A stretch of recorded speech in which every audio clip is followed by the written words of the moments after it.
Islamabad high court अगर अपने order पे अमल कराना चाहता तो हो जाती, तो हम जाएंगे। हमें नहीं लगता कि होगी मुलाकात, तो हमें मील दूर रोक देते हैं हर दफा। कानून के जो कायदे हैं उनको पामाल करते हैं, उनको ऑर्डर दो तो उठा के फेंक देते हैं। हम बारहा इस्लामाबाद हाई कोर्ट गए, आज हमने सुप्रीम कोर्ट में पिटिशन दायर कर दी है इस हवाले से। अब देखते हैं कि सुप्रीम कोर्ट में क्या होता है। शुक्रिया। सर, सुप्रीम कोर्ट में पिटीशन दायर किया 27 यानी तरमीम के बाद, कोई उम्मीद है सुप्रीम कोर्ट की? देखिए, हमने ये पिटिशन दायर की है तौहीन अदालत के हवाले से कि जो इस्लामाबाद हाई कोर्ट का ऑर्डर था उस पर अमल नहीं हो रहा, पिछले 6 माह से अमल नहीं हो रहा।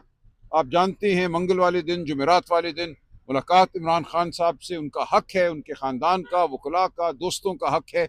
उस हक को छीना जा रहा है। अब हम सुप्रीम कोर्ट से तकाजा करेंगे कि वो हक हमें लौटाए।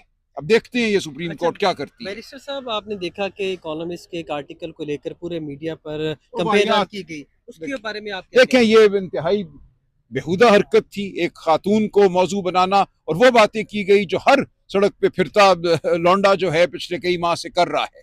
लिहाजा कोई नई बात नहीं है, उस आर्टिकल में कुछ भी नहीं है। वो एक मलगूबा है मुगल्लज़ात का, एक बिल्कुल बेवकूफ़ाना, बेमहल और बगैर किसी बुनियाद के एक इल्ज़ामात का एक वो ढेर है। तो कोई वक़्त नहीं है उस आर्टिकल की। लिखवाने वालों को शर्मसार होना चाहिए। हम जानते हैं कौन लिखवाने वाले हैं। नवंबर का कोई तहरीक का कोई प्लान हो रहा है? नवंबर में देखिए, आपने देखा, आपने जगजई साहब को सुना, लामा को सुना, हम सब इकट्ठे हैं। बिल्कुल तहरीक का मतलब नहीं है यहाँ पे एक ट्रक का आना। पूरे मुल्क में ये तहरीक होगी, हर गली में, हर कूचे में, हर मस्जिद, हर मिंबर से ये तहरीक फूटेगी। बहुत शुक्रिया सर।